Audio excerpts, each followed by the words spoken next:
আসসালামু আলাইকুম রহমতুল্লাহ বারাকাতু। আপনাদের সম্মুখে আমের রেসিপি নিয়ে হাজির হলাম। দেখেন, আমটা কড়াইতে দিয়েছি, সেদ্ধ করে নিচ্ছি আগে আলাদাভাবে। তারপরে এখন কড়াইতে তেল, মশলা, পাঁচফোড়ন এগুলো দিয়ে সুন্দরভাবে কড়াইতে স্লো লেভেলে আগুনটা জ্বালিয়ে দিয়েছি। এখন সুন্দরভাবে এটাকে আস্তে আস্তে গরম হবে। এখন গরমটা হলে সব জায়গায় লাড়িয়ে মিক্স করে দেবো। সহজে সহজে খুবই সহজভাবে আমি আচারটা তৈরি করলাম। এখন আপনারা দেখবেন, খুবই সহজ। দেখেন, দোয়া উঠতেছে, চিনিটা দিয়ে দিচ্ছি।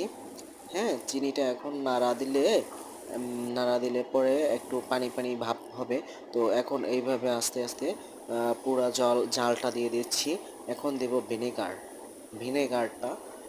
হ্যাঁ, ভিনেগারটা 1 কাপ পরিমাণ আমি আন্দাজ করে কিছু পরিমাণ দিয়ে